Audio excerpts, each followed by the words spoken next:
8મી October ઉજિતનો જન્મદિવસ છે. જ્યારથી ટ્રસ્ટની સ્થાપના થઈ છે ત્યારથી 8મી ઓક્ટોબર અમે બાળ સંગમ તરીકે ઉજવીએ છીએ.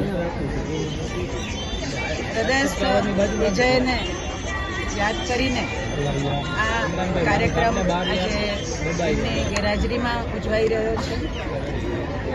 એમના જેટલો કદાચ કાર્યક્રમને ઊંચાઈ મળે ન મળે પણ એક પ્રયત્ન જરૂર અમે કરી રહ્યા છીએ કે વિજયની યાદ કાયમ સાથે રાખીને આજે આ કાર્યક્રમમાં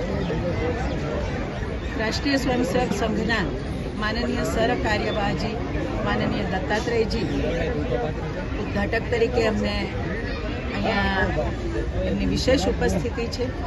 અને દત્તાત્રેયજી અમારા સાથી કાર્યકર્તા હતા અખિલ ભારતીય વિદ્યાર્થી પરિષદમાં.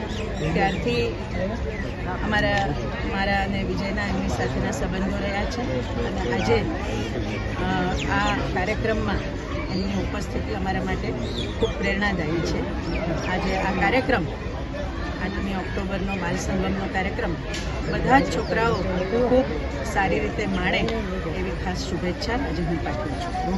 અંજલિબેન, બાળકોમાં કેટલો ઉત્સાહ જોવા મળે છે?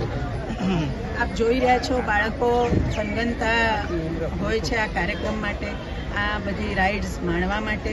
અને સાથે સાથે એમને ભાવતા ભોજન પણ અહીંયા મળે છે. એટલે બાળકો ખૂબ ઉત્સાહમાં હોય છે અને આપ જોઈ શકો છો. આગળ પ્રકલ્પને વધારવા માટે ખાસ તો જે આ વટવૃક્ષ બનેલું જ છે, પણ આને આગળ વધારવા માટે કોઈ આપણું આયોજન અથવા તો કોઈ નહીં, અત્યારે તો હજી એ વિશે વિચાર્યું નથી, કારણ કે હજી બહુ સમય ગયો નથી. પણ ચોક્કસ વિજયની યાદ કાયમ રહે, લોકો ખૂબ યાદ કરે એવી ઊંચાઈ ઉપર બધા પ્રોજેક્ટ્સ લઈ જવાની ગણતરી તો છે.